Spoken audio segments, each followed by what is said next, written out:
Welcome students. आज की इस वीडियो में double sideband suppressed career DSB SC से आपसे जितने भी क्वेश्चंस पूछे गए हैं प्रीवियस ईयर गेट एग्जाम में उसको हम डिस्कस करने वाले हैं, एक एक करके सॉल्व करने वाले हैं। तो जैसा कि आप यहाँ देख सकते हो, कुल मिला के 8 क्वेश्चंस आपसे पूछे गए हैं। ईयर 2099 में पहला सवाल पूछा गया था और 2015 में सबसे रिसेंट क्वेश्चन 2 मार्क्स का पूछा गया था। तो sequentially chronologically year wise start करते हैं इन क्वेश्चंस को सॉल्व करना। पहला सवाल जो आपसे पूछा गया था ईयर 2099 में, क्वेश्चन है a modulated signal is given by S of T is equal to m1t into cos 2 pi F C T plus m2t into sine 2 pi F C T. क्योंकि यहाँ पे दो मैसेज सिग्नल यूज किया गया है m1 and m2, यानी ये कौन सा टाइप का मॉड्यूलेशन हो गया, ये मल्टी टोन मॉड्यूलेशन हो गया। याद कीजिए, हमने प्रीवियस लेक्चर्स में पढ़ा है सिंगल टोन यानी जहाँ पे सिर्फ एक सिंगल फ्रीक्वेंसी लाई करती है और मल्टी टोन जहाँ मोर देन वन फ्रीक्वेंसी लाई करती है। तो यहाँ पे हमारे पास दो मैसेज सिग्नल है m1t और m2t, यानी मल्टी टोन हो जाएगा। गिवन है where the baseband signal m1t and m2t have bandwidth of 10 kilohertz and 15 kilohertz. अब यहाँ पे आपको एक कंडीशन दे रहा है। कंडीशन क्या दे रहा है? कंडीशन यह कह रहा है कि जो m1t और m2t है इनका बैंडविड्थ आपको 10 किलोहर्ट्ज और 15 किलोहर्ट्ज है। अब ये 10 और 15 का मतलब क्या हुआ, जरा समझने की कोशिश करते हैं। यानी सबसे पहले अगर मैं m1t प्लॉट करूं तो क्योंकि यह बेसबैंड सिग्नल है, बेसबैंड यानी एक लो पास सिग्नल है, तो इसका बैंडविड्थ आपका 10 किलोहर्ट्ज बोल रहा है। यानी जो हाईएस्ट मैसेज फ्रीक्वेंसी होगी वो आपकी 10K के बराबर होगी और जो लोवेस्ट होगा वो 0 के बराबर होगा। क्योंकि हमने पढ़ा था bandwidth is equal to highest positive possible frequency minus lowest positive possible frequency. So 10K minus K is equal to 10K। ये हो गया आपका m1t। सिमिलरली अगर मैं m2t का बात करूं तो m2t आपका कहां से कहां तक लाई करेगा? m2t का क्योंकि बैंडविड्थ आपका 15 किलोहर्ट्ज दिया हुआ है, तो अगर मैं m2t प्लॉट करूं तो m2t आपका 15K उसकी मैक्सिमम पॉसिबल फ्रीक्वेंसी होगी। तो अब उसके बाद दिया है the bandwidth of the modulated signal in kilohertz. जो सिग्नल मॉड्यूलेट हो जाएगा उसकी बैंडविड्थ किलोहर्ट्ज में क्या होगी। अब अगर आप देखो तो इन दोनों सिग्नल्स को हम आपका कोसाइन साइनोसॉइड सिग्नल से मल्टीप्लाई कर रहे हैं। इसको हम cos 2 pi F C T से मल्टीप्लाई कर दे रहे हैं और m2t को हम sign 2 pi F C T से मल्टीप्लाई कर दे रहे हैं। क्योंकि जो दोनों साइनोसॉइड हम यूज़ कर रहे हैं दोनों का जो कैरियर फ्रिक्वेंसी है वो सेम है। तो अगर मैं आपका फाइनल स्पेक्ट्रम देखूं तो फाइनल स्पेक्ट्रम जो आपका इन दोनों के एडिशन के बराबर होगा, कहाँ से कहाँ लाई करेगा। सबसे पहले m1t की बात करें तो वो fc प्लस 10K से लेके fc माइनस 10K में लाई करेगा। तो अगर मैं m1 की बात करूं तो m1 आपका पॉजिटिव हाफ में अगर बात करें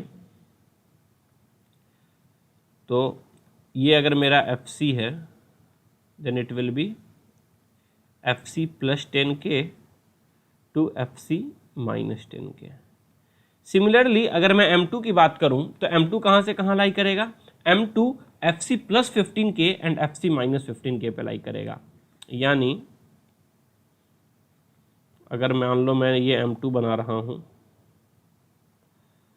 तो जो हमारा m2 है वो fc प्लस 15 और fc माइनस 15 के बीच में लाई करेगा। अगर मैं स्पेक्ट्रम आपका सिर्फ पॉजिटिव हाफ का बनाऊं, नेगेटिव हाफ में इसी का मिरर इमेज बन जाएगा। तो इसकी बैंडविड्थ क्या होगी? हाईएस्ट पॉजिटिव पॉसिबल फ्रीक्वेंसी यानी क्या? fc plus 15 minus lowest positive possible frequency that is minus fc minus 15, यानी हमारी बैंडविड्थ हो जाएगी 30 किलोहर्ट्ज के बराबर। 30 किलोहर्ट्ज के बराबर, ऑप्शन नंबर डी। अब क्या मुझे इतना ज़्यादा स्पेक्ट्रम प्लॉट करके इस क्वेश्चन को सॉल्व करने की ज़रूरत है?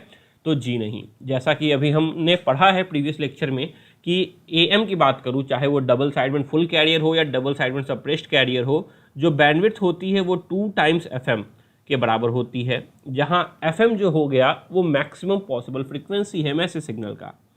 अब क्योंकि यहाँ पे हमारे पास दो मैसेज सिग्नल हैं m1t और m2t, तो FM तो मैक्सिमम पॉसिबल फ्रीक्वेंसी है, इसीलिए FM की वैल्यू आपके 15 किलोहर्ट्ज हो गया। और बैंडविड्थ आप यहाँ से डायरेक्ट भी निकाल सकते थे बिना पेन पेपर टच किए हुए। 2 into 15 is equal to 30 kilohertz. The correct option is option number D. Next question पे चलते हैं। नेक्स्ट क्वेश्चन आपको गिवन है, ये आपसे पूछा गया था ईयर 2002 में 2 मार्क्स का स्टेटमेंट गिवन है। In the given figure m of t is equal to 2 sin 2 pi t by t, s of t is equal to cos 200 pi t and nt is equal to sin 199 pi t by t, the output y of t will be। यानी सबसे पहले कुछ ये operation provide किया जा रहा है और उसको एक लो पास फिल्टर से पास किया जा रहा है। जो लो पास फिल्टर है उसकी कट ऑफ फ्रीक्वेंसी 1 हर्ट्ज है और गेन 1 है। गेन 1 है, इसका मतलब क्या हुआ, जो इनपुट पे आएगा उसी को आउटपुट पे दे देगा, एम्पलीट्यूड में कोई चेंजेस नहीं करेगा। तो हमें यह बताना है कि ये जो y ऑफ t है इस आउटपुट की वैल्यू क्या होगी। अब जरा देखो, इस सिग्नल को सॉल्व करने के लिए, इस क्वेश्चन को सॉल्व करने के लिए आपका थोड़ा सा जो सिग्नल सिस्टम होना चाहिए उसका कॉन्सेप्ट स्ट्रांग होना चाहिए, सिग्नल सिस्टम के फूरियर स्पेक्ट्रम का। आपने सिग्नल सिस्टम में सिंक पल्स या सैम्पलिंग फंक्शन का फूरियर ट्रांसफॉर्म देखा होगा कि एक सैम्पलिंग फंक्शन को अगर हम फूरियर ट्रांसफॉर्म में लेते हैं तो वो एक रेक्टेंगुलर गेट पल्स बन जाता है एंड वाइस वर्सा। तो वही कॉन्सेप्ट यहाँ हमें यूज़ करना पड़ेगा। क्यों? क्योंकि यहाँ पे आपका जो मैसेज सिग्नल है वो एक सैम्पलिंग फंक्शन के फॉर्म में है। तो एक बार मैं यहाँ पे आपको वो कॉन्सेप्ट रिवाइज कर दे रहा हूँ, उसके बाद हम उस कॉन्सेप्ट को यूज़ करके इस क्वेश्चन को सॉल्व कर लेंगे। तो कॉन्सेप्ट क्या है? कॉन्सेप्ट यह कहता है कि अगर मान लो हमारा टाइम डोमेन सिग्नल, मैं कुछ इस तरीके से रिप्रेजेंट कर रहा हूँ, xt is equal to sine AT by pi t. अगर ये मेरा एक टाइम डोमेन सिग्नल है, xt is equal to sine AT by pi t, और इसका मैं फूरियर ट्रांसफॉर्म लेना चाहता हूँ, तो इसका फूरियर ट्रांसफॉर्म किस तरीके का बनेगा? तो इसका जो फूरियर ट्रांसफॉर्म है वो हमारा एक रेक्टेंगुलर पल्स बनेगा। अब जो रेक्टेंगुलर पल्स बनेगा वो तो चलो समझ सिंपल सी बात है कि रेक्टेंगुलर पल्स बनेगा, मगर जो रेक्टेंगुलर पल्स बनेंगे उसकी कैरेक्टरिस्टिक्स क्या होगी? कैरेक्टरिस्टिक्स का मतलब उसका विड्थ क्या होगा, हाइट क्या होगा। तो उसका विड्थ जो है वो यहाँ पे इस a पे डिपेंड करेगा, यानी -a से लेके +a के बीच में। और sine AT by pi t है तो इसका जो एम्पलीट्यूड है वो 1 है, तो इसका भी जो एम्पलीट्यूड होगा वो 1 होगा। यानी जो amplitude sine AT by pi t का होगा वही एम्पलीट्यूड आपका x ऑफ ओमेगा का होगा। अब यहाँ एक बात ध्यान में देने योग्य है, क्या? ये मैं x ऑफ ओमेगा बना रहा हूँ, ओमेगा यानी ओमेगा एंगुलर फ्रीक्वेंसी के डोमेन में। अब यही अगर मुझे मान लो ओमेगा की जगह फ्रीक्वेंसी पे जाना हो तो मैं क्या करूँगा? अगर मैं यहाँ पे ओमेगा की जगह f पे जाना चाहता हूँ, f डोमेन में जाना चाहूँगा, तो क्या करूँगा? बस जो आपका जीरो क्रॉसओवर फ्रीक्वेंसी है उसको हम डिवाइड कर देंगे। क्यों? क्योंकि omega is equal to 2 pi f होता है, तो f अगर मुझे निकालना हो तो f क्या हो जाएगा? f is equal to omega divided by 2 pi के बराबर। तो ये जो होगा वो -a/2 पाई से लेके +a/2 पाई के बीच में रहेगा अगर मैं f एक्सिस पे देखूंगा, और अगर ओमेगा एक्सिस पे देखूंगा तो -a से +a के बीच में रहेगा। तो ये याद करने में काफ़ी आसानी होती है। ज़रा ध्यान दीजिए क्या बोला मैंने। अगर आपको टाइम डोमेन में एक सिंक फंक्शन गिवन है, यानी sine AT by pi t के फॉर्म का कोई फंक्शन गिवन है, तो उसका जो फूरियर ट्रांसफॉर्म होता है वो एक रेक्टेंगुलर पल्स होता है एंड वाइस वर्सा। यानी अगर ये आपका टाइम डोमेन में है तो ये आपका उसका फ्रीक्वेंसी डोमेन हो जाएगा। अब गिवन कंडीशन क्या है, किस तरीके से हम इसको प्लॉट करेंगे? तो जो साइन AT में a वाला टर्म आया वो उसका आपका -a2 + a उसका विड्थ होगा, और इसका एम्पलीट्यूड जो हो जाएगा वो 1 के बराबर हो जाएगा। अब इसी पे एक क्वेश्चन अगर मान लो यहाँ पे मैं सॉल्व करना चाहूँ समझने के लिए, अगर मान लो मैं आपको क्वेश्चन देता हूँ साइन 2t बाई टी, मैं अगर आपसे पूछता हूँ साइन 2t बाई टी का मेरे को स्पेक्ट्रम बना के बताओ कैसा बनेगा, तो आप क्या बोलोगे? सबसे पहले आप बोलोगे सर एक बात तो पक्का है कि साइन 2t बाई टी है, यानी जो स्पेक्ट्रम बनने वाला है वो एक रेक्टेंगुलर पल्स बनने वाला है, इसमें तो कोई दो राय नहीं है। अब बस मेरे को ये देखना है कि इसका एम्पलीट्यूड क्या होगा और इसका जीरो क्रॉस ओवर फ्रिक्वेंसी क्या होगा। तो इसका जो साइन 2t में a की वैल्यू कितनी हो गई कंपेयर करके? a की वैल्यू 2 हो गई, यानी ये -2 से +2 तक जाएगा, ठीक है। और क्या यहाँ पे पाई अवेलेबल है? जी नहीं, पाई अवेलेबल नहीं है। तो मैं क्या करूँगा? पाई से मल्टीप्लाई करूँगा और पाई से डिवाइड करूँगा, तभी तो ये फंक्शन बन जाएगा sine 2t by pi t इस फॉर्म में आ जाएगा, यानी इसका जो एम्पलीट्यूड हो जाएगा वो आपका पाई के बराबर हो जाएगा। तो बस इतना सा काम आपको करना है, इसके अलावा और कुछ नहीं करना है। इसी कॉन्सेप्ट को यहाँ पे हम यूज़ करेंगे। क्यों? क्योंकि यहाँ देखो कुछ sine 2 pi T by t कुछ उसी फॉर्म में हमारा रिजल्ट आ रहा है, तो इस कॉन्सेप्ट को हम यूज़ करने वाले हैं। चलिए अब जरा क्वेश्चन को सॉल्व करते हैं। एक मिनट,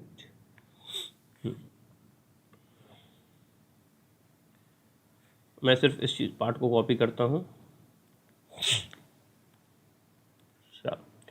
तो क्वेश्चन हमें क्या गिवन है? क्वेश्चन हमें गिवन है कि in the figure M of T is equal to 2 sine 2 pi T by T, यानी एम टी की वैल्यू गिवन है। S T is equal to cos 200 pi T, यानी M T into S T, हमें ये वाला point मालूम चल जाएगा। ये पॉइंट हो जाएगा आपका m of t into s of t. क्यों? क्योंकि मल्टीप्लाई गिवन है, किया हुआ है, प्लस एन टी, इसमें आपका ये जो नॉइस सिग्नल है एन ऑफ टी, इसको हम ऐड कर देंगे। Then again multiplied by s of t, यानी ये जो पूरा है इसको मैं एक बार और एस ऑफ टी से मल्टीप्लाई कर दूंगा। तो ये आएगा हमारा इस लो पास फिल्टर के इनपुट पे। इसको मान लो, मैं मान लेता हूं एक्स ऑफ टी, यानी हमारा जो एक्स ऑफ टी आ रहा है वो आ रहा है m T into S t plus N T into S t के बराबर में। ठीक है, तो चलिए जरा इनमें इन सिग्नल्स की वैल्यू रख देते हैं और देखते हैं एक्स ऑफ टी हमारा कैसा आ रहा है। तो इक्वल टू मैं लिख सकता हूँ एम टी हमारा है 2 sine 2 pi T divided by T. S T into S T S square T, तो S square T S T cos 200 pi T, तो ये हो जाएगा multiplied by cos square 200 pi T plus N T into S T, N T है sine 199 pi T,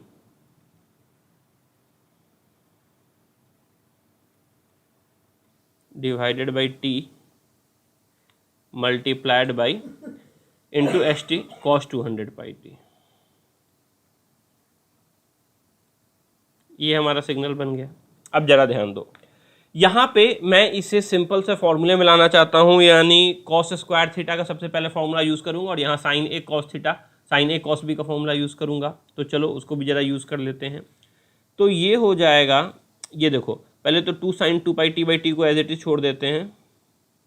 2 sign, या एक minute, 2 को अंदर ले जाते हैं तो वो कॉस स्क्वायर थीटा के साथ काम में आ जाएगा। Sine 2 pi T by t और 2 कॉस स्क्वायर 200 पाई टी, यानी 2 कॉस स्क्वायर थीटा का फॉर्मूला क्या होता है? 1 प्लस कॉस 2 थीटा। तो इसको मैं लिख सकता हूँ 1 plus cos 400 pi T plus, अब डिनोमिनेटर में 1 बाई टी मैं बाहर ले रहा हूँ और 2 से मल्टीप्लाई और 2 से डिवाइड कर रहा हूँ। क्यों? क्योंकि 2 साइन ए कॉस बी का फॉर्मूला हमें पता है कि 2 साइन ए कॉस बी आपका हो जाएगा साइन ए प्लस बी, तो sine 199 plus 200 that is sine 399 pi T plus sine A minus B, और 199 माइनस 200 करेंगे तो साइन माइनस पाई टी होगा, माइनस बाहर ले लेते हैं तो ये हो जाएगा माइनस साइन पाई टी के बराबर। सिंपल सा हमने 2 sign A plus sine B का फॉर्मूला यहाँ यूज़ किया है, इसके अलावा और कोई यूज़ नहीं किया है। अब इसको आगे सॉल्व करते हैं।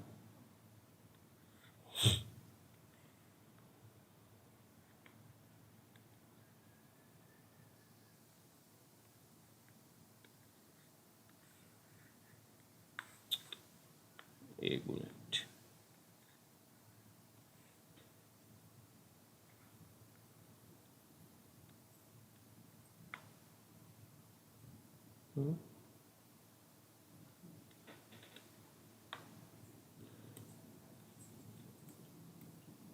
ये हैंग कर रहा है।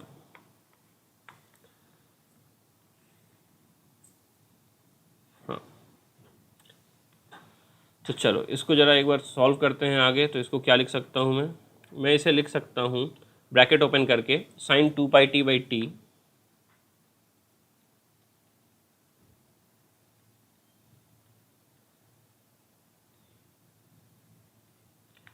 प्लस, देखो फिर से sine 2 pi T into cos 400 pi T, तो फिर से 2 साइन ए कॉस भी यहाँ यूज़ कर सकते हैं।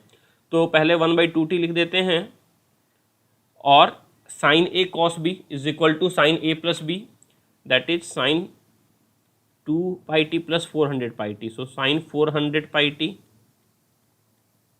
Plus sine A minus B, that is sine minus 398 pi T, minus बाहर ले लेते हैं, so this will be minus 1/2t sine 398 pi T first, plus में sine 399 pi T divided by 2t minus sine pi T divided by 2t। तो ये हमारे आपका जो x ऑफ t बन रहा है वो कुछ इस तरीके का आ रहा है। यानी ये जो फिल्टर है, फिल्टर के इनपुट पे, जो लो पास फिल्टर है उसके इनपुट पे हमारा जो सिग्नल आ रहा है कुछ इस तरीके का आ रहा है। अब मुझे यह देखना है कि इन सिग्नल्स में से कौन सा सिग्नल इस लो पास फिल्टर को पास करके आउटपुट yt पे आएगा, वही हमसे पूछा गया है। तो एक काम करते हैं, इनको अलग अलग नेमिंग कर देते हैं ताकि समझने में आसानी हो। इसको A बोल रहा हूँ, इसको B बोल रहा हूँ, इसको C बोल रहा हूँ, इसको D बोल रहा हूँ और इसको E बोल रहा हूँ, और एक एक करके A B C D E को हम पास करेंगे अपने फिल्टर से और देखेंगे कि हमारा आउटपुट क्या आ रहा है। ठीक है, चलो तो सबसे पहले बात करते हैं सिग्नल A की। तो सिग्नल A जो है हमारा वो है sine 2 pi T by T. अब बताओ sine 2 pi T by T इसका स्पेक्ट्रम कैसा होगा, वही तो मैंने अभी आपको सिखाया था शुरुआत में कि sine 2 pi T by T जो होगा, अगर मैं इसका स्पेक्ट्रम प्लॉट करूं तो हमारा स्पेक्ट्रम यानी फ्रीक्वेंसी डोमेन में एक रेक्टेंगुलर पल्स बन जाएगी। अब रेक्टेंगुलर पल्स जो है वो कहाँ से कहाँ लाई करेगा ये बताइए। तो रेक्टेंगुलर पल्स इस ए पे डिपेंड करता है, इसीलिए -2 पाई से लेके +2 पाई के बीच में लाई करेगा। और इस रेक्टेंगुलर पल्स का एम्पलीट्यूड कितना होगा, तो इसका एम्पलीट्यूड डिपेंड करता है यहाँ पे। अगर इसका जो कोएफिशिएंट होता वो अगर यहाँ पे हम पाई रखते तब ये बन जाता, यानी पाई, हमें पाई की एक्स्ट्रा ज़रूरत है तो यहाँ मैं पाई लिख सकता हूँ। तो ये हो जाएगा हमारा sine 2 pi T by T का स्पेक्ट्रम। अब sine 2 pi T by T का जो हमने अभी स्पेक्ट्रम बनाया ये हमने ओमेगा में बनाया है। अगर मैं इसे फ्रीक्वेंसी यानी एफ एक्सिस पे बनाने की कोशिश करूं तो वो कैसा लाई करेगा, कैसा दिखेगा, फिर से वो आपका एक रेक्टेंगल ही रहेगा।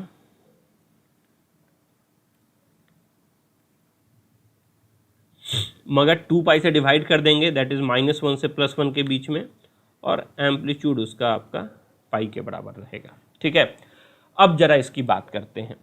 ये जो सिग्नल है इसको अगर मैं इस लो पास फिल्टर से पास करूं, गिवन है लो पास फिल्टर का जो कट ऑफ फ्रीक्वेंसी है वो 1 हर्ट्ज है, यानी ये सिग्नल जो है कंप्लीटली पास हो जाएगा। क्यों? क्योंकि -1 हर्ट्ज और 1 हर्ट्ज ही इसका आपका कंप्लीट फ्रीक्वेंसी डोमेन में रिप्रेजेंटेशन हो रहा है। तो अगर मैं इसे लो पास फिल्टर से पास कर रहा हूं, यानी बेसिकली जो हमारा लो पास फिल्टर यहाँ पे गिवन है वो आपका -1 से +1 के बीच में उसकी वैल्यू 1 है और बाकी हर जगह उसकी वैल्यू आपकी 0 है। -1 से +1 के बीच में उसकी वैल्यू 1 है, बाकी हर जगह उसकी वैल्यू 0 है। तो दिस इनटू दिस करेंगे तो as it is same function हो जाएगा। यानी यहाँ से मैं क्या कह सकता हूँ, यहाँ से मैं कह सकता हूँ मेरा जो पार्ट ए है जिसे मैंने ए से रिप्रेजेंट किया है वो कंप्लीटली इस लो पास फिल्टर से पास हो जाएगा, इसमें हमें कोई दिक्कत नहीं होने वाली। अब बात करते हैं पार्ट बी की, कि क्या पार्ट बी हमारा पास करेगा या पार्ट बी का कितना पोर्शन पास करेगा। तो सॉरी,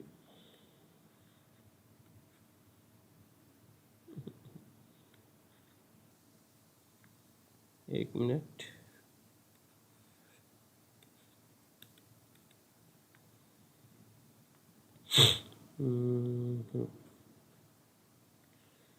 ये हमारा पार्ट बी है। ऐड टू न्यू पेज करते हैं और इसको ज़रा हम प्लॉट करके देख लेते हैं कि इसका स्पेक्ट्रम हमारा किस तरीके का दिखेगा। फिर से ये sign 400 pi T by 2t के बराबर है। तो अगर मैं स्पेक्ट्रम प्लॉट करूँगा तो स्पेक्ट्रम सबसे पहले ओमेगा के लिए प्लॉट करते हैं, बाद में उसको एफ में कर देंगे। तो एफ में करने के लिए क्या करना है, बस जो एक्स एक्सिस है उसको 2 पाई से डिवाइड कर देना है। और स्पेक्ट्रम फिर से कैसा बनेगा, स्पेक्ट्रम तो आपका एक रेक्टेंगल ही बनने वाला है, इतना तो हम श्योर हैं। बस मुझे रेक्टेंगल का जीरो क्रॉसओवर फ्रिक्वेंसी क्या है यह पता करना है, तो वो इससे पता चल जाएगा कि 400 है, यानी यहाँ रहेगा -400 और यहाँ रहेगा +400। ठीक है, ये हमारा ओमेगा एक्सिस है। और इसकी एम्पलीट्यूड की बात करें तो एम्पलीट्यूड में क्या है, नीचे में 2 है। हमें क्या 2 चाहिए, नहीं, हमें नीचे में पाई चाहिए।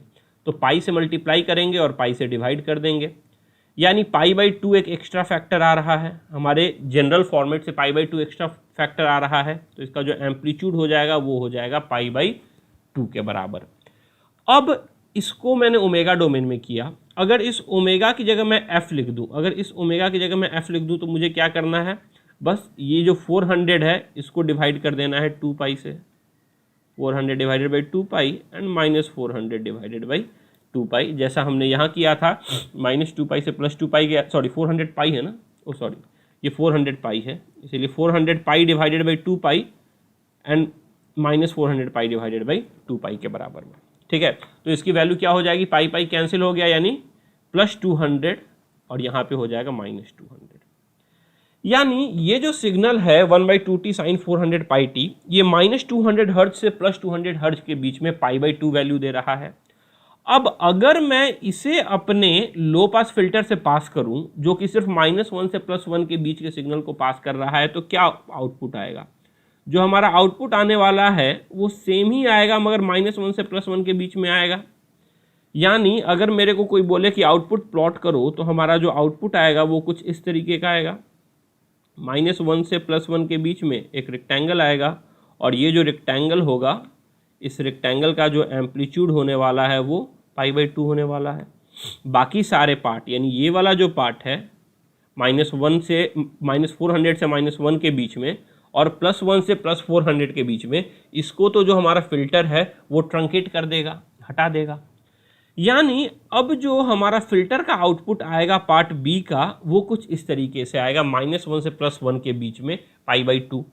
ये हमने फ्रीक्वेंसी में देख लिया। अब इसको मैं मैथमेटिकली देखना चाहता हूँ कैसा रहे। क्यों मैथमेटिकली देखना चाहता हूँ, क्योंकि हमारे जो ऑप्शंस हैं, ऑप्शंस आपका मैथमेटिकल फॉर्मेट में है, तो मैथमेटिकली भी मुझे इसे लिखना आना चाहिए। यानी अब मैं क्या करना चाहता हूँ, मैं इसका इन्वर्स फूरियर ट्रांसफॉर्म लेना चाहता हूँ। तो फिर से एफ की जगह मैं इसे ओमेगा कर देता हूँ ताकि हमें करने में आसानी हो। तो एफ को ओमेगा में कन्वर्ट करने के लिए क्या करना है, 2 पाई से मल्टीप्लाई कर देना है, यानी ये -2 पाई से लेके +2 पाई के बीच में लाई करेगा। और इसका अगर मैं फ्रीक्वेंसी डोमेन देखूं तो क्या हो जाएगा, साइन ए की वैल्यू आपकी आ जाएगी 2 pi, so sine 2 pi T divided by pi T. मगर एम्पलीट्यूड क्या इसका 1 है, जी नहीं, एम्पलीट्यूड पाई/2 है, तो यहाँ पाई/2 से मल्टीप्लाई भी कर देंगे।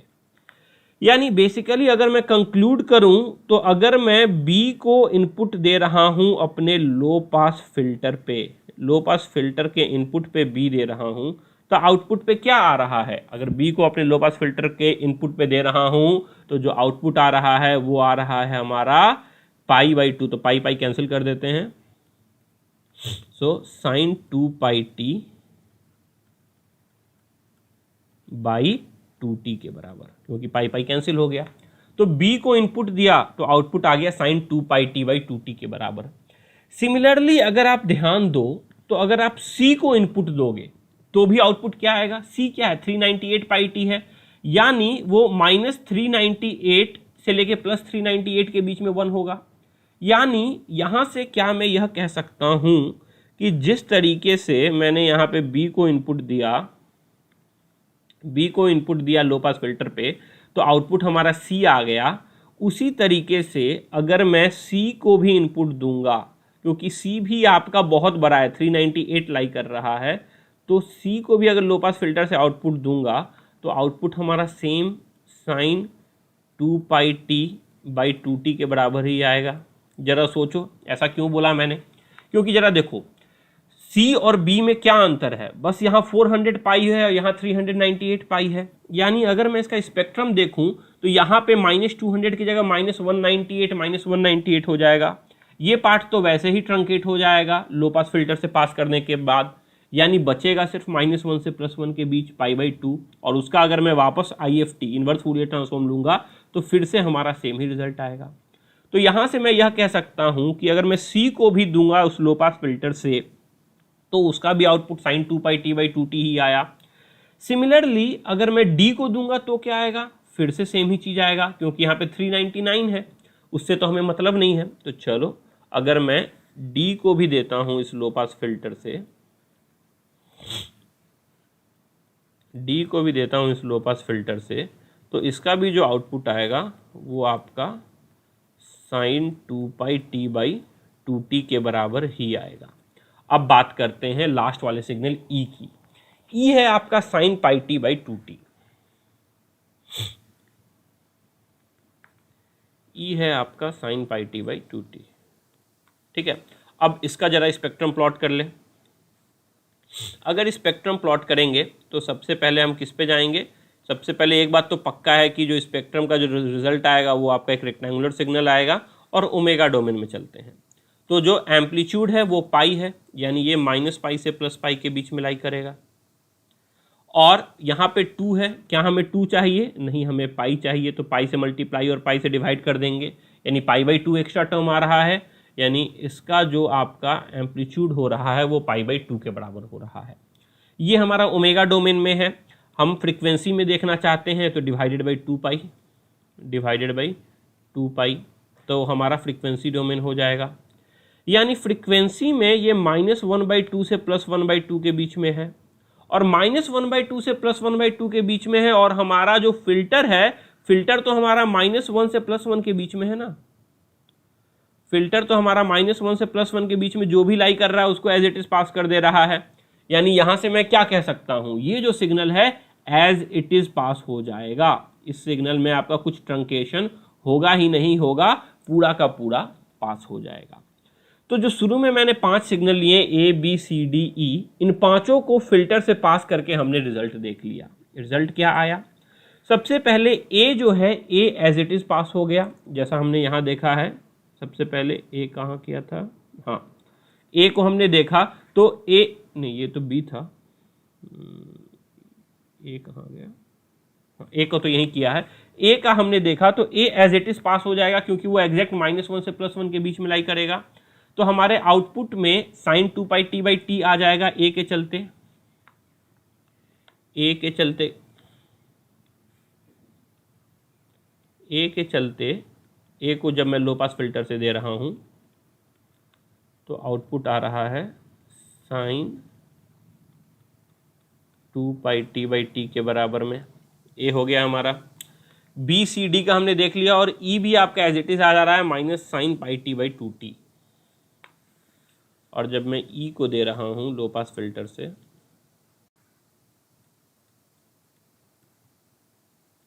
तो ये आ रहा है आपका साइन कितना है πt/2t। अभी प्लस माइनस का साइन देख लेते हैं, बस प्लस माइनस का साइन बचा। तो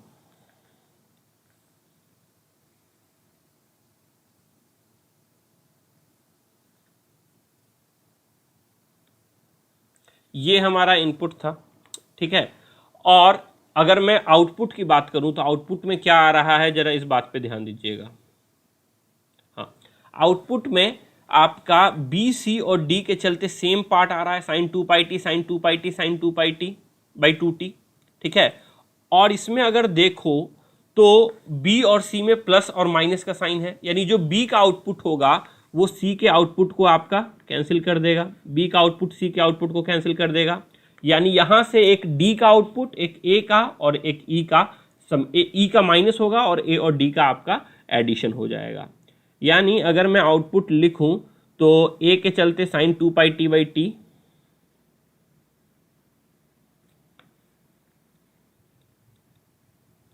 sin 2πt/t, B और C आपस में कैंसिल हो गए, D के चलते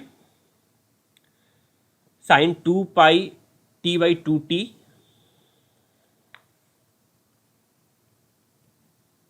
साइन 2π t/2t और ई के चलते साइन πt/2t, साइन πt/2t, ये माइनस साइन के साथ, तो माइनस साइन πt/2t, ये हमारा आपका आंसर आ रहा है। क्या कोई ऑप्शन इसको सेटिस्फाई कर रहा है? तो ऑप्शन अगर देखिए आप, तो ऑप्शन में मल्टीप्लाई करके दिया हुआ है, कुछ सिग्नल्स को आपस में मल्टीप्लाई किया है, दो सिग्नल को, और एक तो पक्का है कि साइन 2π t/t एक तो आ ही रहा है, उसके अलावा बाकी कुछ मल्टीप्लाई किया हुआ है। तो साइन 2π t/t छोड़ देते हैं, साइन 2π t/t छोड़ देते हैं और यहाँ पे फॉर्मूला यूज करते हैं, sine a minus sine b दिख रहा है हमें, तो इसको क्या लिख सकते हैं, साइन 2π t/t प्लस 1/2t बाहर लिया अगर मैंने, तो ये है sine a minus sine b, sine ये पार्ट हो गया a, ये पार्ट हो गया b, तो sine a minus sine b का फॉर्मूला हो जाएगा cos a plus b, that is cos 2π t plus π t, 3π t/2 cos a plus b/2, that is cos 1.5π t plus cos sine a minus b, तो sine 2π t minus π t, तो sine 0.5π t by 2 करते हैं ना, a plus b/2 a minus b/2, तो ये हमारा आ जाएगा जिसमें cos 1.5π t है और साइन के साथ 0.5π t है। तो अगर आप देखो तो ऑप्शन नंबर सी हमारा सेटिस्फाई कर रहा है, sine 2π t/t plus sine 0.5π t/t into cos 1.5π t/t। यहाँ पे ये 2 जो है वो उसके साथ चला जाएगा, फॉर्मूले में आपका वो 2 आपका कंज्यूम हो जाएगा। ठीक है, तो यहाँ से आप सिंपली कह सकते हो कि आपका जो आंसर होगा वो ऑप्शन नंबर सी होगा। ठीक है, मगर क्या मुझे एग्ज़ाम में इतना टाइम है इतनी एनालिसिस करने के लिए? जी नहीं, इतना टाइम नहीं है। बट इतना एनालिसिस मैंने क्यों किया? इतना एनालिसिस मैंने इसलिए किया क्योंकि अगर मान लो आने वाले एग्जाम में और कोई टफ क्वेश्चन आता है तो आप उसको आसानी से सॉल्व कर लो। अब यहाँ पे क्या मैं डायरेक्टली इसको सॉल्व करने की कोशिश कर सकता था बिना ज़्यादा सोचे हुए? अगर आप सोचो तो एक बात तो पक्का है, आउटपुट में साइन 2π t/t आना ही आना है, तो इस पार्ट को सोचने से कोई बेनिफिट ही नहीं है। मुझे बेसिकली डिसाइड करना है कि इन तीनों में से कौन सा पार्ट आएगा या कुछ नहीं आएगा, यही मुझे डिसाइड करना है। तो ये प्रॉब्लम कॉम्प्लेक्स इसलिए बना क्योंकि हमने इसे सैम्पलिंग फंक्शन साइन 80/πt लेके सॉल्व किया और बाद में रेक्टेंगल लेते गए। ठीक है, अगर आप इसको ये वाला टी वाला टर्म इग्नोर करके सॉल्व करते हैं, ध्यान दीजिएगा ये करेक्ट तरीका नहीं है, ये शॉर्टकट तरीका है, तो शॉर्टकट हमेशा सही नहीं होता, इस क्वेश्चन में लग जाएगा, बस ये बताना चाहता हूँ। तो अगर आप यहाँ पे सिर्फ साइन मान के चलोगे तो काफ़ी आसानी से ये क्वेश्चन सॉल्व हो जाएगा। क्यों, जरा सोचते हैं। ये हमारा आपका एक्स ऑफ टी आ रहा है टोटल एनालिसिस करने के लिए, और ये मैं टी को मान लो इग्नोर कर रहा हूँ। अब ये गिवन है कि हमारा जो लो पास फिल्टर है उसका आउटपुट जो है वो 1 हर्ट्ज के बाहर वाले को ट्रंकेट कर देगा, 1 हर्ट्ज के अंदर वाले को पास कर देगा। तो अगर मैंने मान लो ये टी को इग्नोर कर दिया तो क्या क्या हमारे आउटपुट में आ रहा है, जरा सोचो। क्या साइन 2π t/t आएगा? जी हाँ, क्योंकि दिस इंटू 1 ये चीज़ आपका आ जाएगा। क्या sine 2π t into cos 400π t, इसमें से कुछ आएगा क्या? नहीं। क्यों? एक चला जाएगा 402 पे, एक चला जाएगा 398 पे, दोनों आपका रिजेक्ट हो जाएगा। क्या साइन 399 आएगा? जी नहीं। क्या साइन πt आएगा? जी हाँ, ये तो 1 हर्ट्ज से छोटा है। यानी मैं सिंपली कह सकता हूँ something sine 2π t minus sine πt, ये पार्ट हमारा आएगा। और बाकी जो हमने रिजेक्ट कर दिया है, रिजेक्ट किया है, वहां से हमारा एक्चुअली ये वाला पार्ट आ रहा है। तो बस इस वाले पार्ट को पाने के लिए हमने इतनी एनालिसिस की, और ये वाला पार्ट अगर जो आप देखो तो इसको फिर से आप फॉर्मूले में लगाओगे तो आपका ऑप्शन नंबर सी फिर से आ जाएगा। तो अगर आपके कॉन्सेप्ट क्लियर हैं तो आप एक जो सिंक फंक्शन है उसको एक साइनसॉइड में भी थोड़ा सा जल्दी, अगर मैं सिर्फ ऑब्जेक्टिव के लिए बोल रहा हूँ, शॉर्टकट के हिसाब से सॉल्व करके सोच सकते हो किस तरीके से रिजल्ट लाया जा सकता है। बट बेस्ट तरीका है प्रॉपर तरीके से जाना। चलिए, ये one of the toughest question था जो आपसे एनालॉग कम्युनिकेशन में पूछा गया था। अगले क्वेश्चन पे चलते हैं। अब बाकी सारे क्वेश्चन काफ़ी सिंपल हैं। नेक्स्ट क्वेश्चन आपसे ये 2003 में पूछा गया था। क्वेश्चन है the input to a coherent detector is DSB-SC signal plus noise. अब इनपुट आपका है कोहेरेंट डिटेक्टर। कोहेरेंट मतलब क्या मैंने बताया था, कोहेरेंट यानी सिंक्रोनस डिटेक्टर। सिंक्रोनस में क्या इश्यू आता था, सिंक्रोनस में इशू आता था QNE का, क्वाड्रेचर नल इफेक्ट, यानी कि जो सिग्नल है जो आपका cos 2πfct हम इनपुट पे जनरेट करते हैं और जो आउटपुट पे करते हैं, अगर उनके बीच में 90 डिग्री का फेज शिफ्ट आ जाए जिसे क्वाड्रेचर कहते हैं, तो जो आउटपुट होगा वो नल यानी कि जीरो हो जाएगा। तो यहाँ बता रहा है कि एक कोहेरेंट डिटेक्टर के इनपुट पे DSB सिग्नल और नॉइस है, यानी हमारा एक डिटेक्टर है, सिंक्रोनस डिटेक्टर है, डिमोडुलेटर जिसे हम कहते हैं। इसके इनपुट पे दो चीज़ें आ रही हैं। कौन कौन सी आ रही हैं, एक तो आपका DSB-SC आ रहा है और इसके साथ में नॉइस भी ऐड हो गया है, और ये दोनों आपके इसके इनपुट पे आ रहे हैं। पूछा गया है the noise at the detector output is, जो डिटेक्टर के आउटपुट पे जो नॉइस होगा, सिग्नल क्या होगा उससे मतलब नहीं है, जो नॉइस होगा उसमें कौन सा कंपोनेंट बचेगा, इन फेज, क्वाड्रेचर या कंप्लीट जीरो हट जाएगा या वो इन्वेलप में आ जाएगा नॉइस। देखो एक बात तो पक्का है कि क्वाड्रेचर को तो ये कोहेरेंट डिटेक्टर पास नहीं करने देने वाला है, यानी हम क्या कहेंगे, जो आउटपुट होगा उस पर आपका क्वाड्रेचर कंपोनेंट पास नहीं होगा, आपका द इन फेज कंपोनेंट होगा, यानी जो आउटपुट होगा उसमें ओनली नॉइस का इन फेज कंपोनेंट होगा, पार्ट ए। चलिए अगले सवाल पे चलते हैं। अगला सवाल गिवन है a DSB-SC signal is to be generated with a carrier frequency FC is equal to 1 megahertz, यानी यहाँ पे आपको कंडीशन दे दिया है। कंडीशन क्या दिया है कि मेरे को जो कैरियर फ्रीक्वेंसी चाहिए वो 1 मेगाहर्ट्ज ही चाहिए, मेरे को उससे ज़्यादा या कम नहीं चाहिए, 1 मेगाहर्ट्ज का ही कैरियर फ्रीक्वेंसी चाहिए। Using a non linear device, और जो डिवाइस हम यूज़ कर रहे हैं वो एक non linear square law device है, यहाँ पे क्यूबिक यूज़ किया है, A0Vi plus A1Vi cube, where A0 and A1 are constant. The output of the non-linear devices can be filtered by an appropriate band pass filter. यानी input जो देंगे, input के सबसे पहले हम क्या कर रहे हैं, इनपुट कुछ दे रहे हैं अपने इस नॉन लीनियर डिवाइस में, और इस नॉन लीनियर डिवाइस के आउटपुट को हम जैसा भी चाहें वैसा डिजायर्ड बैंड पास फिल्टर से पास कर सकते हैं, यही तो बोल रहा है। The output of the non linear device can be filtered by an appropriate band pass filter, जैसा बैंड पास फिल्टर आपको चाहिए उससे आप इसको पास कर लो। इसके बाद यह भी गिवन है कि ये जो VI हम यूज कर रहे हैं उसका फॉर्मूला है AC cos 2πfct plus MT के बराबर, where M of t is the message signal, जहां M of t message signal है। तो पूछा गया है FCI, ये वाला FCI की वैल्यू क्या होगी। अब एक बात तो पक्का है, यहाँ आउटपुट पे हम क्या चाहते हैं, क्योंकि हम DSB-SC जनरेट करना चाहते हैं, यानी आउटपुट पे मैं MT इंटू CT चाहता हूँ, इसके अलावा और कुछ नहीं चाहता हूँ। MT इंटू CT चाहता हूँ, इसके अलावा और कुछ नहीं चाहता मैं। तो MT इंटू CT, और उसमें भी एक रिस्ट्रिक्शन है, क्या, जो CT होगा उसका फ्रीक्वेंसी 1 मेगाहर्ट्ज होना चाहिए, यानी आउटपुट में कुछ मेरा कुछ इस तरीके का आना चाहिए, एक मिनट, जो हमारा आउटपुट है कुछ इस तरीके का आना चाहिए, ACMT cos 2π FC की जगह 1 मेगाहर्ट्ज 10⁻60, ये हम चाहते हैं कि हमारा आउटपुट आए। ठीक है, इनपुट पे क्या है, इनपुट पे हमारा ये VI गिवन है। तो सबसे पहले मैं ये क्या करूँगा, ये जो इंटरमीडिएट सिग्नल है जिसको मैं V0 बोल देता हूँ, ये V0 में निकालना चाहूँगा। तो V0 कैसे निकलेगा, VI, ये जो VI है उसको इस इक्वेशन में अगर मैं पुट कर दूंगा तो मेरा V0 निकल जाएगा।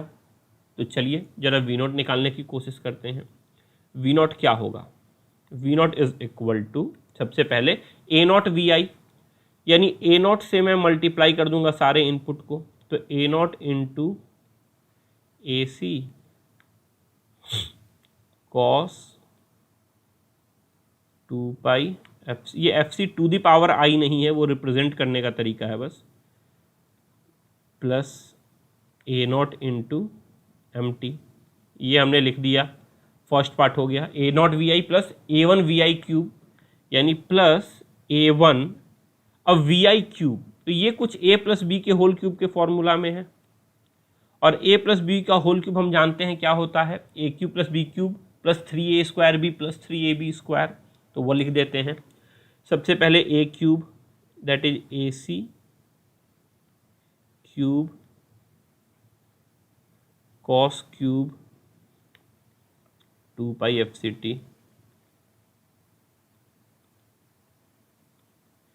Plus A1 A cube plus B cube, B1 हो जाएगा M cube T plus 3a square B plus 3 times A square यानी A C square cos square 2 pi F C T plus 3a into M T, 3a square B होता है ना, 3a square B plus 3ab square that is plus 3ac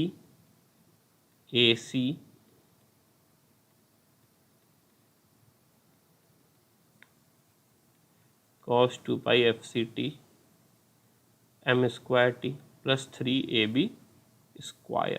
तो ये हमने लिख लिया।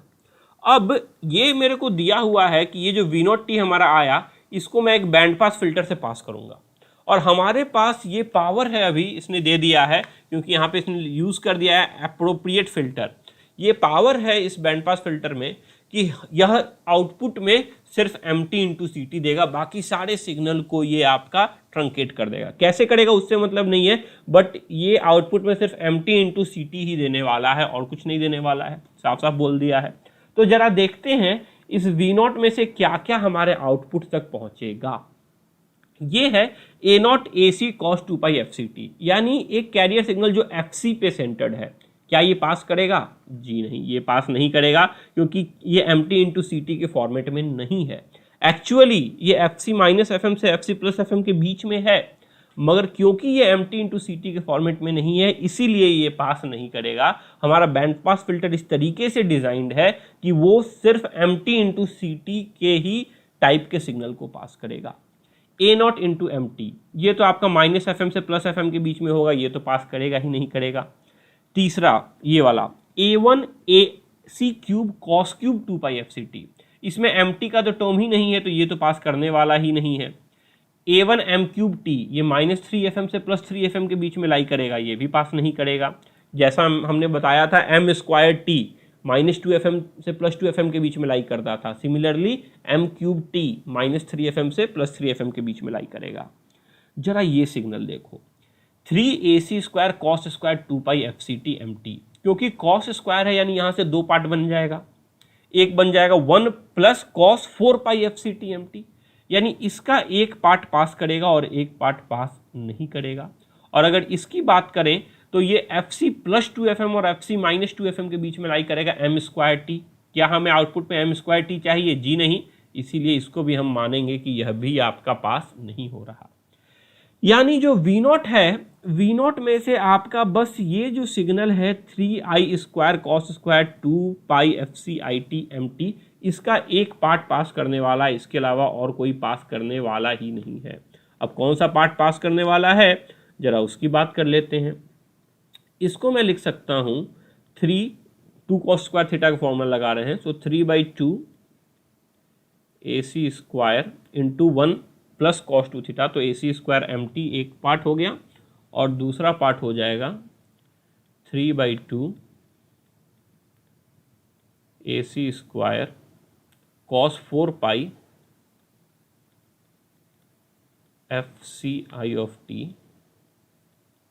M of T.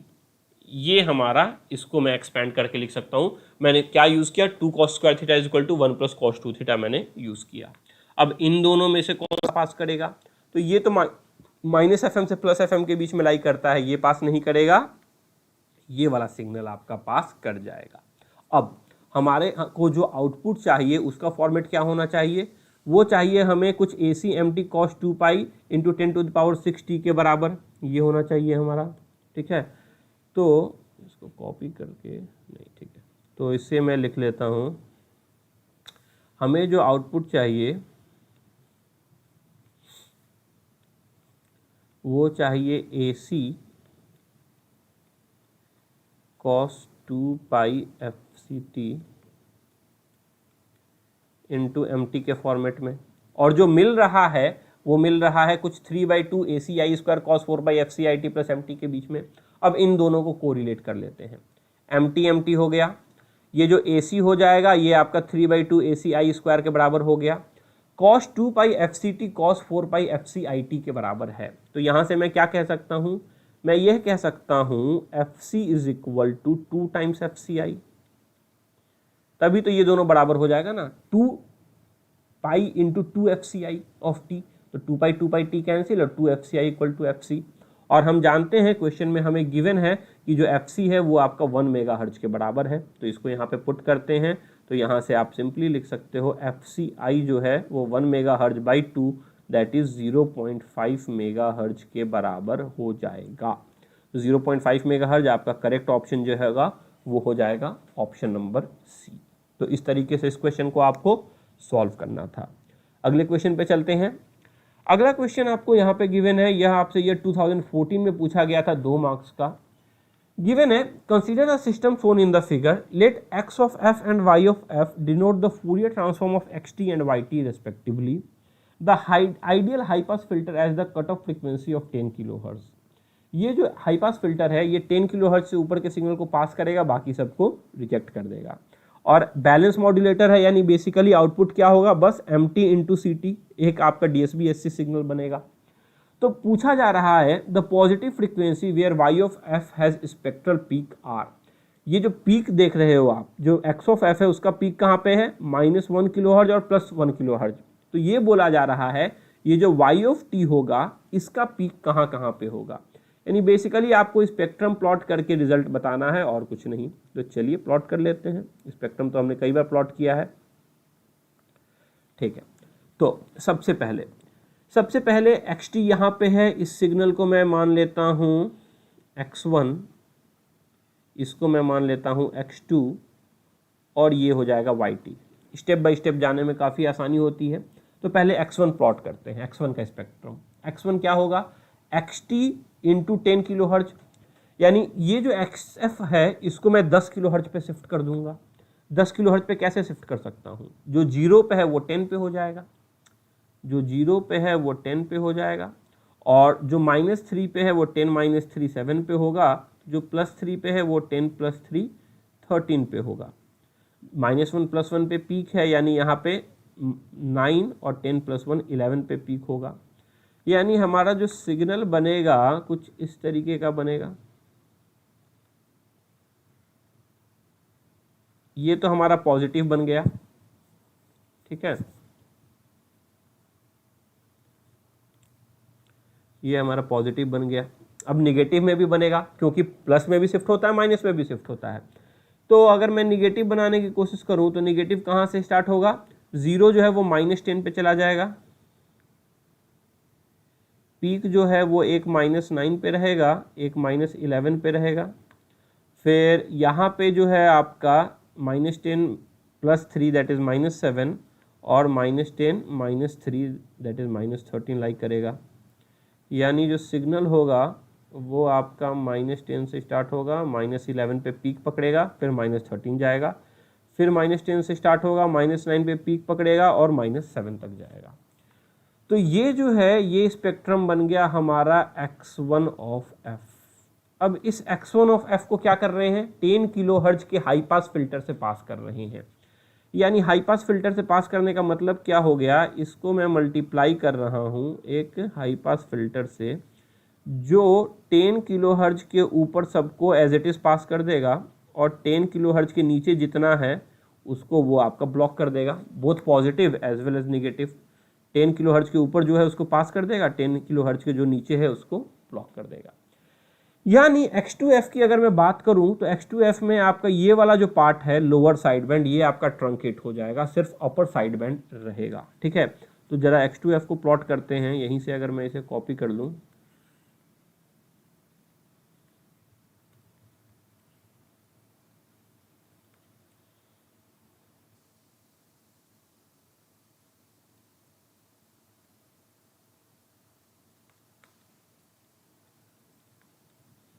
तो x2f में ये वाला ये डिलीट नहीं होता है,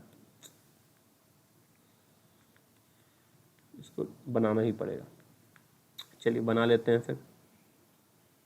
अगर मैं x2f बनाने चलूँ तो x2f में आपका 10 से एक पीक पकड़ेगा 11 पे और वो जाएगा 13 तक इस साइड, और -11 क्यों लिखा है, -10 होगा ना। सिमिलरली -10 से पीक पकड़ेगा -11 पे और इधर जाएगा -13 तक, यानी 10 पीक जो आ रहा है वो आ रहा है 11 पे और यहाँ हम हैं 13 तक में।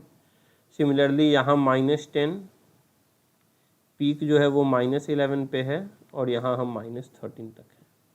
ये हमारा x2f बन गया। मगर क्या हमें x2f का बताना है? जी नहीं, हमें yf का बताना है। तो yf क्या हो जाएगा, इसको भी 13 किलोहर्ट्ज से शिफ्ट करेंगे। ओरिजिनली 0 पे ये हमारा x2f है, अब इसको मुझे 13 किलोहर्ट्ज से आपका शिफ्ट करना है। यानी अगर मैं अब इसको प्लॉट करने चलूँ तो ज़रा देखो, और क्योंकि आउटपुट में सिर्फ पॉजिटिव फ्रीक्वेंसी बता रहा है, यहाँ पे हमारा ऑप्शन सिर्फ पॉजिटिव आ रहा है, इसलिए मैं सिर्फ पॉजिटिव हाफ प्लॉट करने जा रहा हूँ, नेगेटिव प्लॉट नहीं करूँगा। तो कहाँ कहाँ लाई करेगा जरा सोचते हैं। सबसे पहले हमारा जो चीज़ 0 पे था अभी वो 13 पे लाई करेगा, जो चीज़ 0 पे था वो अभी 13 पे लाई करेगा। ठीक है, बस 13 सब में ऐड कर देना है। जो चीज़ 10 पे था वो कहाँ आ जाएगा, वो 13 + 10 23 पे आ जाएगा। जो 11 पे था वो 13 + 11 24 पे आएगा। जो 13 पे था वो 13 + 13 26 पे आएगा। सिमिलरली जो चीज़ -10 पे था वो 13 - 10 + 3 पे आएगा। जो -11 पे था वो 13 - 11 + 2 पे आएगा। जो -13 पे था वो 13 - 13 0 पे आ जाएगा। यानी अगर मेरे को स्पेक्ट्रम प्लॉट करना हो तो वो कुछ इस तरीके का दिखेगा। 2 पे पीक, फिर यहाँ पे 3, फिर यहाँ से 23 से जाएगा 24 पे और फिर यहाँ से 26 पे। यानी आपसे जो पूछा गया है क्वेश्चन ये पूछा गया है कि the positive frequency have spectral peak. तो स्पेक्ट्रल पीक कहाँ कहाँ पे आ रहा है आप देख सकते हो। आपका जो स्पेक्ट्रल पीक है वो एक तो 2 पे आ रहा है और एक आपका 24 किलोहर्ट्ज पे आ रहा है। So the correct option will be option number B, the spectral peaks will be at 2 kilohertz and 24 kilohertz. तो इस तरीके से बस स्पेक्ट्रम प्लॉट कर करके आपको इस क्वेश्चन को सॉल्व करना था। अगले क्वेश्चन पे चलते हैं। अगला क्वेश्चन आपसे 2014 में पूछा गया था 2 नंबर का। ये भी आपका बेसिकली स्पेक्ट्रम प्लॉटिंग पे ही यह क्वेश्चन है, इसके अलावा कुछ नहीं है। तो जरा देखते हैं कैसे इसे सॉल्व करना है। क्वेश्चन है, in the given figure m of t is the Fourier transform of the message signal mt। ये आपका फूरियर ट्रांसफॉर्म है where a is equal to 100 hertz. तो ये जो पार्ट है ये पॉइंट बताया है, a की वैल्यू 100 है एंड b इक्वल टू 40, यानी 40 100 और यहाँ पे -40 और -100। ये आपका सिग्नल है m of f। उसके बाद let v of t is equal to cos 2 pi f ct। mt into V T करेंगे तो वी टी की वैल्यू आपको गिवन है cos 2 pi f ct के बराबर में, and wt equal to cos 2 pi f c plus a t। यानी wt जो है इसकी frequency f c plus a यानी f c प्लस 100 के बराबर है, और vt की फ्रीक्वेंसी मैंने f c माना है जो कि यहाँ पे गिवन है। Where F C is greater than A, और एफ सी की वैल्यू ए से बड़ी है यानी F C is greater than 100, ये तो बोला हुआ है। पूछा गया है the cut off frequency of both the filters are F C. दोनों हाई पास और लो पास फिल्टर का जो कट ऑफ फ्रीक्वेंसी है वो तो एफ सी है। इसके बाद पूछा गया है the bandwidth of the signal at the output of the modulator. ये जो एस ऑफ टी है इसकी बैंडविड्थ क्या होगी यह आपको बताना है। तो फिर से क्या करेंगे, फिर से वही हमें स्पेक्ट्रम प्लॉट करना और हमारा काम हो जाएगा। तो चलो पहले सिग्नल का नाम दे देते हैं, इसको x1 बोल देता हूँ, हाई पास फिल्टर के आउटपुट को x2 बोल देता हूँ, WT से मल्टीप्लाई करेंगे तो इसको x3 बोल देते हैं, और लो पास फिल्टर का आउटपुट S ऑफ टी है। तो एक एक करके x1 x2 x3 को अगर मैंने प्लॉट कर लिया तो हमारा काम बन जाएगा। चलो स्टार्ट करते हैं x1 के साथ। x1 कहाँ से कहाँ लाई करेगा बताओ। सबसे पहले mt यहाँ से यहाँ लाई कर रहा है, इसको fc के साथ मल्टीप्लाई कर देंगे, यानी जो चीज़ 0 पे था वो चीज़ अब fc पे हो जाएगा। यानी अगर मैं बात करूं तो 0 पे जो था वो अभी fc पे हो गया, तो fc प्लस 40, क्योंकि हमसे पूछा गया the bandwidth of the signal at the output of the modulator, इसीलिए बैंडविड्थ पूछा जा रहा है, यानी पॉजिटिव फ्रीक्वेंसी की बात की जा रही है, इसीलिए मैं नेगेटिव फ्रीक्वेंसी अभी डिजाइन नहीं करने वाला हूं, सिर्फ पॉजिटिव फ्रीक्वेंसी का ही स्पेक्ट्रम प्लॉट कर देते हैं। तो ये FC और FC+40 और ये हो जाएगा FC+100। सिमिलरली यहां पे आ जाएगा FC-40 और FC-100 के बराबर में, और हमारा बनेगा कुछ यहाँ से लेगा स्टार्ट करेगा FC तक जाएगा। ध्यान दीजिए हमें स्पेक्ट्रम के एम्पलीट्यूड से कुछ लेना देना है ही नहीं, क्योंकि हमें बैंडविड्थ पूछा गया है, तो एम्पलीट्यूड आधा हो या ना हो उससे अभी हमें लेना देना है ही नहीं, उधर ध्यान नहीं देंगे हम। और ये मान लिया कि हमारा आपका 0 फ्रीक्वेंसी है। सिमिलर इसका रेप्लिका आपका नेगेटिव फ्रीक्वेंसी भी बन जाएगा। ये हो गया हमारा x1 ऑफ f, ये हमारा हो गया x1 of f MT into FC करके। अब इसको एक हाई पास फिल्टर से पास करना है, और हाई पास फिल्टर का जो फ्रीक्वेंसी है वो कट ऑफ फ्रीक्वेंसी वो है FC, यानी FC के ऊपर का सब कुछ पास कर देगा, FC के नीचे का सब कुछ क्या करेगा, वो स्टॉप कर देगा, ब्लॉक कर देगा। ठीक है, तो अगर मैं इसको यहाँ पे डिज़ाइन करूँ, एक मिनट, यहाँ निगेटिव में भी जाना पड़ेगा क्योंकि दूसरी बार भी आपका कर रहा है, तो चांसेस हैं कि ये जो निगेटिव वाला है दूसरी बार मल्टीप्लाई करके पॉजिटिव में आ जाए नेगेटिव फ्रीक्वेंसी, इसीलिए मुझे पॉजिटिव हाफ के साथ साथ नेगेटिव फ्रीक्वेंसी भी बनाना ज़रूरी है। तो नेगेटिव फ्रीक्वेंसी भी बना ही लेते हैं ताकि कोई डाउट ना रहे। ठीक है, तो नेगेटिव फ्रीक्वेंसी हमारी कहाँ से कहाँ पे लाई करेगी, यहाँ -FC माना, तो कुछ इस तरीके का रहेगा।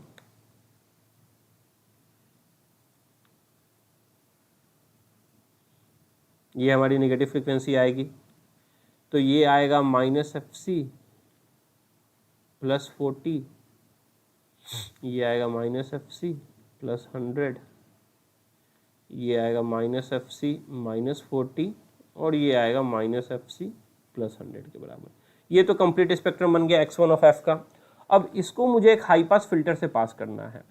जो हाई पास फिल्टर है उसकी कट ऑफ फ्रीक्वेंसी FC है, यानी FC के ऊपर जो जो लाई करेगा उसको वो एक्सेप्ट करेगा और बाकी सारे सिग्नल्स को वो रिजेक्ट कर देगा। तो ये हमारा X2F बन जाएगा। ये जो रेड के अंदर में पार्ट है बस यही हमारा X2F बनेगा, बाकी हमारा आपका डिलीट कर देंगे हम। ये वाला पोर्शन जो है अंदर का वो हमारा रिजेक्ट हो जाएगा, वो हमारा X2F हो गया। तो डिलीट कर देते हैं ताकि समझ में आए। तो मान लिया इसको मैंने यहाँ से डिलीट कर दिया ये सारे को। ठीक है, ये अभी हमारा x1 से मॉडिफाई होके x2 बन गया, x2 बना दिया हमने। अब इस x2 को मैं WT से मल्टीप्लाई कर रहा हूँ, यानी FC+100 पे अब कंप्लीट को मैं शिफ्ट करूँगा। तो अगर मैं कंप्लीट को FC+100 पे शिफ्ट करूँगा तो हमारा स्पेक्ट्रम कैसा बनेगा, ज़रा सोचो। ये हमारा 0 फ्रीक्वेंसी मान लेते हैं। ठीक है, हमारे पास सिग्नल FC+40 और FC+100 था, तो FC+100 को मैं FC+100 और ऐड कर दूंगा। एक बार तो ऐड करते हैं, एक बार सब्सट्रैक्ट करते हैं ना। तो FC + FC+100 ये वाला पॉइंट जो हो जाएगा वो हो जाएगा 2FC + 200 पे, और ये वाला पार्ट जो हो जाएगा FC+40 पे, FC + FC that is 2FC + 40 + 100 140। Similarly यहाँ पे -FC -40 में अगर मैं +FC +100 करूँ तो -FC +FC कैंसिल, और -40 + 100 + 60 हो जाएगा, +60 हो जाएगा। एंड -FC -100 में +FC +100 कर दूँ तो -FC + FC आपका कैंसिल हो जाएगा, और +100 + 100 आपका 0 हो जाएगा। ये प्लस नहीं, यहाँ माइनस होना चाहिए। यहाँ तो प्लस हुआ है ना, यहाँ माइनस होना चाहिए। सो -FC + FC कैंसिल, एंड -100 + 100 0 हो जाएगा। यानी अगर मैं स्पेक्ट्रम की बात करूँ तो जो पॉजिटिव साइड का स्पेक्ट्रम बनेगा वो कुछ इस तरीके का बनेगा, और इसी का रेप्लिका नेगेटिव साइड में बन जाएगा। यानी अगर मैं रेप्लिका बात करूँ तो वो 0 से -60, और यहाँ पे आपका कुछ इस तरीके से बनेगा। ये मैं अभी X3F को प्लॉट कर रहा हूँ, तो x3f हमारा कुछ इस तरीके का दिखेगा, -2fc -200 -140 सॉरी एंड -2fc -200। ये हमारा बन गया x3 का स्पेक्ट्रम। अब इसको एक लो पास फिल्टर से पास कर रहे हैं, और लो पास फिल्टर की क्या खासियत है? लो पास फिल्टर की खासियत ये है कि उसका जो आपका कट ऑफ फ्रीक्वेंसी है वो fc के बराबर है, यानी जो चीज़ भी +fc से -fc के बीच में लाई करेगा उसको वो पास करेगा, बाकी सबको वो आपका रिजेक्ट कर देगा। अब ये fc मैंने 60 से बड़ा क्यों बताया? क्योंकि गिवन है fc is greater than 100, fc जो है वो 100 से बड़ा है, क्योंकि a = 100 हर्ट्ज है, यानी पक्की बात है 60 से बड़ा होगा।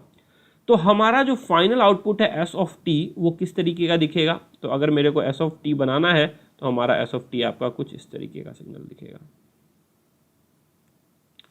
s of t lies between -62 + 60। अब पूछा गया इसकी बैंडविड्थ कितनी है।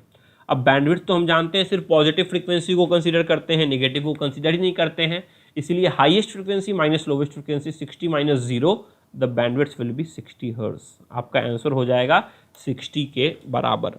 अब ध्यान दीजिएगा इस क्वेश्चन में, इस क्वेश्चन में शुरुआत में मैंने कोशिश किया था कि सिर्फ मैं पॉजिटिव स्पेक्ट्रम बनाऊं, नेगेटिव स्पेक्ट्रम ना बनाऊं, मगर मैंने नेगेटिव स्पेक्ट्रम बनाया। ऐसा क्यों किया?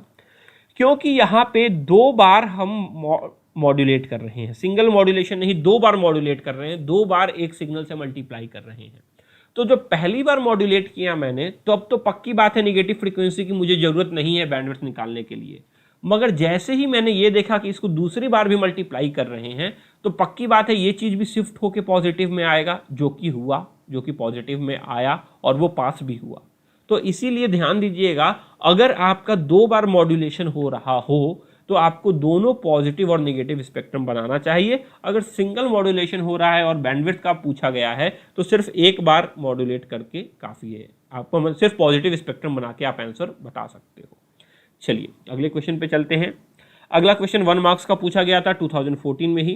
क्वेश्चन है, a modulated signal mt cos 40,000 πt where the baseband signal mt has frequency component less than 5 kilohertz only, यानी मैक्सिमम मैसेज फ्रीक्वेंसी जो होगा वो 5 किलोहर्ट्ज होगा, उससे ज़्यादा नहीं हो सकता, ठीक है। और अ मॉड्यूलेटेड सिग्नल है mt इंटू कॉस 40,000 πt, यानी यहाँ से क्या मैं कैरियर फ्रीक्वेंसी बता सकता हूँ, mt इंटू सी टी का फॉर्मेट है, यानी कैरियर फ्रीक्वेंसी हम देख सकते हैं 20,000 के करीब है। 2 पाई से डिवाइड कर देंगे, पाई कैंसिल, और 2 पे 40, 20,000 के बराबर ये हमारा हो गया कैरियर फ्रीक्वेंसी, और मैसेज फ्रीक्वेंसी है हमारी 5,000 हर्ट्ज। तो पूछा गया है the minimum required rate at which yt should be sample to recovered mt recover करने के लिए yt को मिनिमम कितने पे सैंपल करना चाहिए। ये बेसिकली नाइक्विस्ट रेट का फॉर्मूला है, और एक बात ध्यान रखिएगा, जो नाइक्विस्ट रेट होता है वो आगे हम सैम्पलिंग में पढ़ेंगे। जो नाइक्विस्ट रेट होता है वो 2 टाइम्स FM के बराबर होता है। 2 टाइम्स FM का मतलब क्या हो गया, जो आपकी मैक्सिमम पॉसिबल फ्रीक्वेंसी है उसको 2 गुना कर दो। तो अगर उस पर आप किसी सिग्नल को सैंपल करते हो, सैंपल करना मतलब डिजिटलाइज करना चाहते हैं, तो अगर किसी सिग्नल को आप सैंपल करके वापस पाना चाहते हो तो आपको उसको नाइक्विस्ट रेट पे सैंपल करना चाहिए, यानी 2 टाइम्स मैक्सिमम पॉसिबल फ्रीक्वेंसी पे आपको उसे सैंपल करना चाहिए। अब क्योंकि यहाँ पे हमें yt को सैंपल करना है, अगर मुझे mt मैसेज सिग्नल को सैंपल करना रहता तो मैं बोलता हमारा नाइक्विस्ट रेट 2 इंटू 5,000 यानी 10 किलोहर्ट्ज है, मगर क्या मुझे मैसेज सिग्नल को सैंपल करना है? जी नहीं, मुझे y ऑफ t को सैंपल करना है। तो y ऑफ t का मैक्सिमम फ्रीक्वेंसी कितना हो जाएगा, fc plus fm, minimum fc minus fm, क्योंकि DSB SC मॉड्यूलेशन हो रहा है ना, तो fc माइनस fm से fc प्लस fm के बीच में लाई करेगा। तो इसका जो मैक्सिमम फ्रीक्वेंसी होगा f max, यहाँ f max समझिए, इसका जो मैक्सिमम फ्रीक्वेंसी होगा वो 25 किलोहर्ट्ज के बराबर हो जाएगा, 20 किलोहर्ट्ज प्लस 5। तो इसका जो नाइक्विस्ट रेट होगा yt का वो 25 इंटू 2 दैट इज 50 किलोहर्ट्ज के बराबर होगा। ध्यान दीजिएगा, कई बुक्स में आपका इसका सॉल्यूशन गलत दिया हुआ है। सॉल्यूशन में आंसर लिखा है 10 किलोहर्ट्ज, जो कि गलत है। The correct answer will be Nyquist rate will be 50 kilohertz. Why 50 kilohertz? क्योंकि Nyquist rate 2 times the maximum possible frequency होती है और यहाँ मैक्सिमम पॉसिबल फ्रीक्वेंसी आपकी 5 किलोहर्ट्ज मैसेज की है। यहाँ आपको बोला जा रहा है DSB-SC को आपको, यानी डबल साइडबैंड सप्रेस्ड कैरियर को आपको करना है सैंपल, तो उसका मैक्सिमम फ्रीक्वेंसी आपका 25 किलोहर्ट्ज है, इसीलिए नाइक्विस्ट रेट आपका 50 किलोहर्ट्ज हो जाएगा। तो इस तरीके से इस क्वेश्चन को सॉल्व करना था। नेक्स्ट क्वेश्चन पे चलते हैं। नेक्स्ट क्वेश्चन आपसे 2015 में पूछा गया था, 2 मार्क्स का सवाल है। गिवन है in the system shown in the figure A, M of T is a low pass signal. M of T आपका एक लो पास सिग्नल है विथ बैंडविड्थ W हर्ट्ज, यानी इसका जो बैंडविड्थ W बोल रहा है, क्योंकि लो पास बोल दिया यानी जो मैक्सिमम फ्रीक्वेंसी है वो भी W हो जाएगा। क्यों? क्योंकि अगर एम ऑफ टी देखें तो हम कुछ ऐसा देखते हैं, और ये होता है आपका प्लस FM, ये होता है माइनस FM, और अगर बैंडविड्थ देखें तो बैंडविड्थ क्या हो जाएगा, FM माइनस 0 FM के बराबर, और वही W के बराबर बोल रहा है। उसके बाद the frequency response of the band pass filter H of F is shown, यानी ये जो बैंड पास फिल्टर है अगर 700 से 1700 के बीच में कुछ आ रहा है तो उसको पास करेगा, अदरवाइज उसको वो स्टॉप कर देगा। आगे पूछा गया है, it is desired that the output signal Z of T is equal to 10xt। हम चाहते हैं कि जो आउटपुट ZT आए वो मेरा 10xt आए और कुछ ना आए, सिर्फ 10xt ही आए। तो the maximum value of W in hertz should be strictly less than, इस W की वैल्यू किस वैल्यू से छोटी होनी चाहिए, यानी इन अदर वर्ड्स W की मैक्सिमम वैल्यू क्या हो सकता है ताकि हमारा आउटपुट 10xt आए, ये पूछ रहा है। तो उसको करने के लिए मुझे क्या प्लॉट करना चाहिए? सबसे पहले ये जो हमें YT लिखा हुआ है 10xt प्लस x²t, इसका स्पेक्ट्रम मुझे प्लॉट करना पड़ेगा, क्योंकि उसको ही तो मैं बैंड पास फिल्टर से पास करूंगा और देखूंगा आउटपुट क्या आ रहा है। और xt हमें गिवन है mt इंटू कॉस 2400 πt। तो सबसे पहले स्पेक्ट्रम प्लॉटिंग स्टार्ट करते हैं। सबसे पहले प्लॉट करते हैं हम अपना x ऑफ t को। तो x ऑफ t कहाँ से कहाँ लाई करेगा, mt इंटू कॉस 2400 πt है, यानी इसकी फ्रीक्वेंसी कितनी हो गई 1200, 2400 बाई 2 1200, तो 1200 माइनस W से लेके 1200 प्लस W, और यहाँ पे भी निगेटिव में भी सेम चीज, यानी ये पॉइंट हो जाएगा 1200 माइनस W, ये हो जाएगा 1200 प्लस W। सिमिलरली ये हो जाएगा माइनस 1200 प्लस W, और ये हो जाएगा माइनस 1200 माइनस W के बराबर। ये क्या है हमारा, ये हमारा बन गया x ऑफ f। xt को हमने प्लॉट कर लिया, इसका स्पेक्ट्रम प्लॉट कर लिया। अब इसको एक एम्पलीफायर से करना है। एम्पलीफायर क्या करता है 10 टाइम्स xt, यानी इसको 10 टाइम्स एम्पलीफाई कर देता है और उसमें एक नॉन लीनियर टर्म x²t भी ऐड कर देता है। तो अगर मेरे को अब ये एम्पलीफायर का आउटपुट यानी y ऑफ t का स्पेक्ट्रम प्लॉट करना हो तो y ऑफ t का स्पेक्ट्रम कैसा लाई करेगा? इसका स्पेक्ट्रम जो होगा पहले तो 10 टाइम्स xt है, यानी ये तो एज इट इज लाई करेगा, इसमें तो कोई दिक्कत नहीं होने वाला है, ये तो एज इट इज ही लाई करेगा।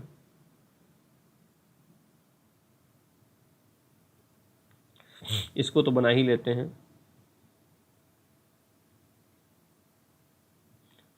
$1200 plus W, 1200 minus W, minus 1200 plus W and minus 1200 minus W। बस इसका एम्पलीट्यूड मान लो शुरू में 1 था तो ये आपका मल्टीप्लाई होकर 10 हो जाएगा। एम्पलीट्यूड से हमें मतलब तो रहता नहीं है, जनरली फ्रीक्वेंसी डोमेन में फ्रीक्वेंसी एक्सिस पे ही बात करते हैं। प्लस x²t, अब x²t कहाँ से कहाँ लाई करेगा? देखो x आपका माइनस W से प्लस W लाई कर रहा था, तो x² का शेप कुछ भी बने, बट एक बात तो हम पक्का पक्की जानते हैं कि ये आपका माइनस 2W से प्लस 2W के बीच में लाई करेगा। तो x² जो है वो माइनस 2W से प्लस 2W के बीच में लाई करेगा। इसके अलावा ये हमारा बन गया YT का spectrum, that is y of f। अब ये जो y ऑफ f है इसको मैं इस band pass filter h of f से पास कर रहा हूँ, और मैं यह चाहता हूँ कि आउटपुट में हमारा 10x ऑफ t मिले, यानी सिर्फ ये वाला पार्ट मिले। यानी हम चाहते हैं हमारा जो बैंड पास फिल्टर है वो कुछ इस तरीके का हो, उसमें आपका जो बाकी अननोन जो अनरिक्वायर्ड पार्ट m² के चलते आ रहा है वो ट्रंकेट हो जाए, वो न आए, ये हम चाहते हैं।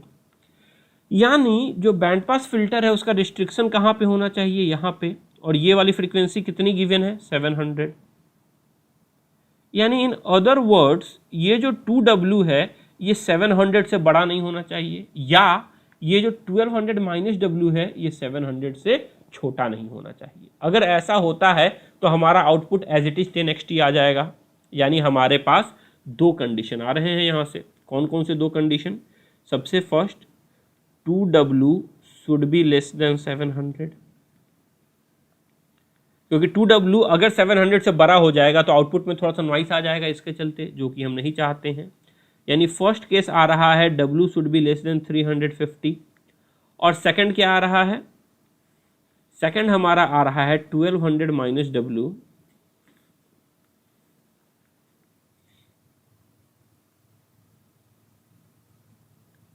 शुड बी ग्रेटर देन 700, क्योंकि अगर ये भी 700 से छोटा हो गया तो कुछ ट्रंकेट हो जाएगा, एज इट इज 10xt नहीं मिलेगा। तो यहाँ से मैं कह सकता हूँ W should be less than, उधर भेजा और 700 को इधर भेजा 500। यानी W की वैल्यू पहले केस के हिसाब से 350 से छोटी, दूसरे के हिसाब से 500 से छोटी, तो बेस्ट कौन सा होगा? बेस्ट होगा 350 से छोटा, क्योंकि ये दोनों को सेटिस्फाई कर रहा है। वही पूछ रहा है कि W की मैक्सिमम वैल्यू क्या हो सकती है इन हर्ज, तो W की मैक्सिमम वैल्यू आपकी 350 हर्ज हो सकती है। यह हो गया आपका इस क्वेश्चन का जवाब। तो इस तरीके से आपको 8 क्वेश्चन सॉल्व करना था, जो आपसे DSB SC के बेसिस में के कॉन्सेप्ट्स के बेसिस पे पूछा गया है पिछले ईयर गेट्स में, जो हमने आज के लेक्चर में कवर किया। तो चलिए आज का लेक्चर यहाँ पे एंड करते हैं, मिलते हैं आपसे अगले लेक्चर में, तब तक के लिए गुड डे।